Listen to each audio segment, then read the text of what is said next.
Hey, I'm Scott Allen Miller with Sam IT here on YouTube, and today we're going to analyze the Jurassic Park Effect, which, if you've not heard of it, check it out on smbitjournal.com, Jurassic Park Effect, and how it applies or why we're so concerned about it when it comes to storage. This question comes up a bit. I talk about the Jurassic Park quite often, and just a real quick, what that means is it comes from the part of the movie Jurassic Park. If you haven't seen it, great movie, go watch it.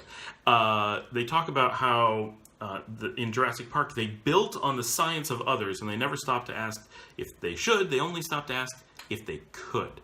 And that's kind of something that we have happen with a lot of products in IT, is that someone will build something and no one will actually step back and say, is this a good idea or not? They'll just do it because it kind of sounds neat. And a big one is layering lots of like GUIs and graphical interfaces on top of solid products, and then making it can be bad. So the question comes up, why are we so typically against doing this exact thing with storage, with file servers and NAS and SAN and so forth, but we don't tend to react in the same way when we talk about something like, we'll say, a phone system. And I'll give concrete examples here. In the storage world, we might be talking about a product like FreeNAS or NAS for Free or OpenFiler. And in the telephony world, we might be talking about FreePBX, Elastix, a product like that.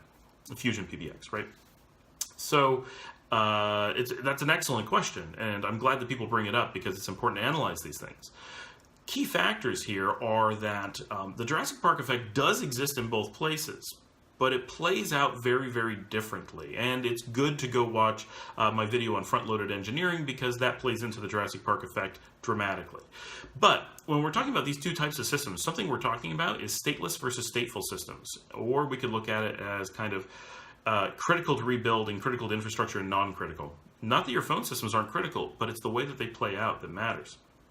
If you have a phone system and let's say you don't put in a lot of front-loaded engineering, you get it built, you're subject to the Jurassic Park effect, and something goes wrong, just rebuild it. No big deal. I don't know if you've ever worked with FreePBX because I'm talking to a video, so I don't know you. But rebuilding a FreePBX system takes no longer to rebuild than it took to build the first time. And if you have good documentation, it takes even less. And if you have snapshots or backups, it's even less still. The system gets easier and easier. It's a trivial VM. It takes no resources. You can throw it anywhere.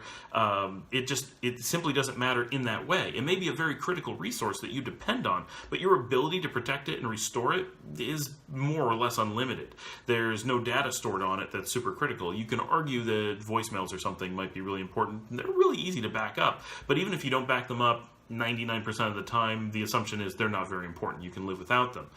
In the storage world, however, things are very different. We're storing data for a reason because we need it. We need access to it, and we need it to not go away. So we have two factors, right? Storage availability and storage recoverability. When we skip front-loaded engineering and are subject to the Jurassic Park effect with things like storage, we take on a completely different type of risk. We can't simply back it up and restore it because whatever problem happened means we might not be able to restore, and all that data has to be retained. It's not ephemeral like your phone systems, right? Your phone call drops, you just make a new one. But if your data that has all your financial records goes away, you can't just recreate them. I mean, maybe you can from paper, but it's a big deal no matter what. You're storing it for a reason. Storage is a unique beast within IT because it's the one completely non-ephemeral service that we always have to deal with. So because of this, these systems, NAS and SAN and file servers and object stores, become critical and become affected by things like front-loaded engineering and the Jurassic Park effect in ways that other things do not at all, or hardly at all. So while the Jurassic Park effect exists with something like FreePBX, it doesn't really matter. It's important to recognize it and be aware that we need to protect ourselves in certain ways. That's all great. And certainly front-loaded engineering still applies. Make your system that much more recoverable. Do your due diligence. Great. Very, very good. But when it comes to storage, it's not good enough to make a system you can recover. You need to know what you're doing. And the problem with the Jurassic Park effect around storage is that recovery times are generally long. Even if you do have good backups, chances are you can't recover them really quickly. It takes time to move that much storage around. You may have corruption or data loss. These are common problems that I see in the real world from people being affected by the Jurassic Park effect with storage, right? And even if you're able to recover everything, your unavailability of storage for long periods of time is an outage. That is a big impact that impacts generally cascading things.